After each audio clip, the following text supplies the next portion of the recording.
Hello students, जय हिंद, वंदे मातरम। स्वागत है आप सभी का जीएस विद सीवी में हर कदम सफलता की तरफ।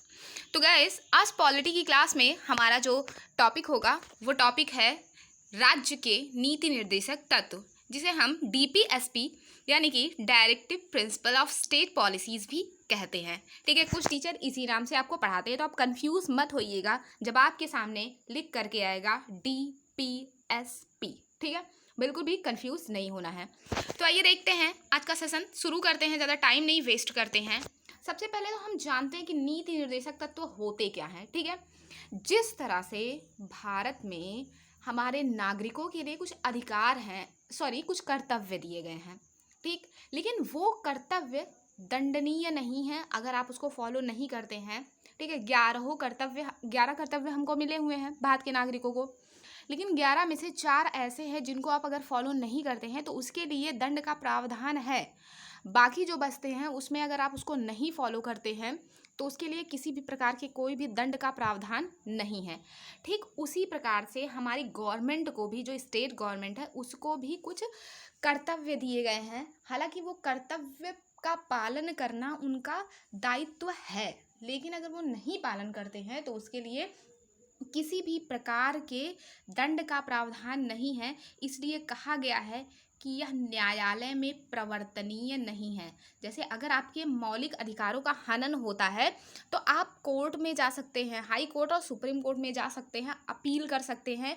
लेकिन अगर आप किसी मौलिक कर्तव्य का पालन नहीं करते हैं या फिर स्टेट गवर्नमेंट है वो अगर दायित्वों का निर्वहन नहीं करती है, जो भी दायित्व उसको नीति निर्देशक तत्वों में दिए गए हैं उसका अगर पालन नहीं करती है, तो वो कोर्ट में कोई भी नहीं जा सकता है। यानी कि अगर आपसे क्वेश्चन पूछेगा क्या नीति निर्देशक तत्व न्यायालय में प्रवर्तनीय है, तो आपका आंसर होगा नहीं। ठीक है, अब हम देखेंगे कि किस भाग में रखा गया है, क्योंकि मोस्ट इंपॉर्टेंट पॉइंट ये है कि आपसे बार बार पूछा जाता है कि नीति निर्देशक तत्व को किस भाग में रखा गया, तो भाग 4 में रखा गया है। ठीक है, इसी तरह से हमारा जो मौलिक कर्तव्य है, नागरिकों का मौलिक कर्तव्य, उसे भी भाग 4 में रखा गया है।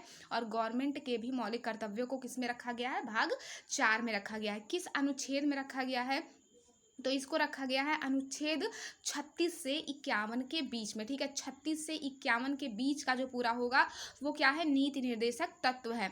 नेक्स्ट पॉइंट आपसे पूछेगा कि नीति निर्देशक तत्व को किस देश से लिया गया है, तो किस देश से लिया गया है, आयरलैंड से लिया गया है। तीनों ही पॉइंट मोस्ट इंपॉर्टेंट है, अपनी नोट्स में लिख लीजिएगा, नोट कर लीजिएगा और दिमाग में फीड कर लीजिएगा। ठीक है, आगे चलते हैं। आगे क्या है, अब इसके उद्देश्य हम देखते हैं। तो उद्देश्य क्या है, जो नीति निर्देशक तत्व है इसका है लोक कल्याणकारी राज्य की स्थापना करना। ठीक है, लोक कल्याणकारी राज्य की स्थापना करना, ये किसका उद्देश्य है, तो नीति निर्देशक तत्वों का यही उद्देश्य है। जब आपसे पूछता है क्वेश्चन कि कल्याणकारी राज्य की बात किस में कही गई है, तो नीति निर्देशक तत्व में कही गई है। एग्जाम में क्वेश्चन पूछा जा चुका है।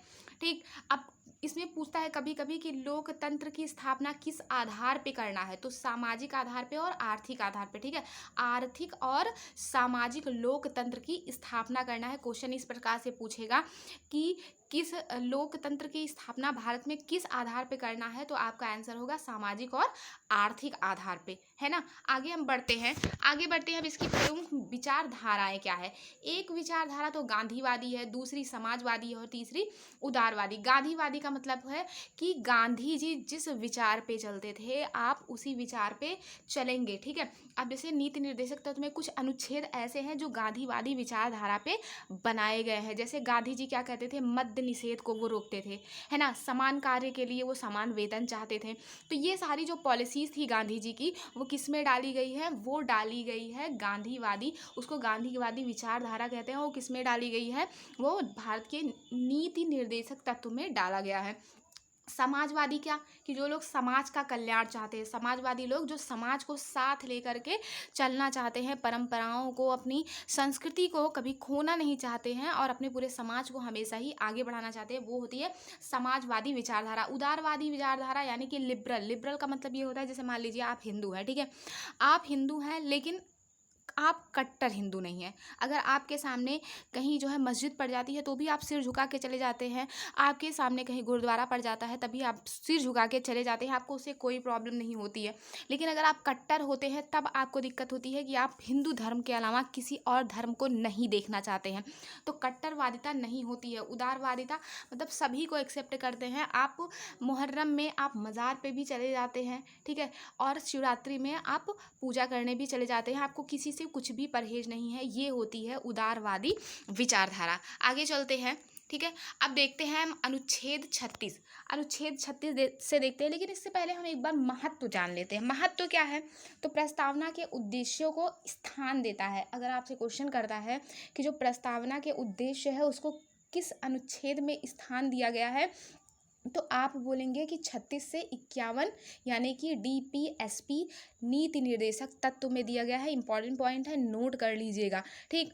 और जनता को सरकार के कार्यों के मूल्यांकन का मौका देता है, मतलब गवर्नमेंट क्या कर रही है, कार्य कर रही है, इसका मूल्यांकन करने का आपको अधिकार देता है। कौन देता है? तो DPSP देता है। अब देखते हैं कि अनुच्छेद 36 क्या है। तो अनुच्छेद 36 जो है इसमें क्या किया गया है, इसमें राज्य की परिभाषा दिया गया है। 36 में क्या है? राज्य की परिभाषा की एक आदर्श, एक कल्याणकारी राज्य कैसे होता है, ये किसमें कहा गया है? अनुच्छेद 36 में कहा गया है।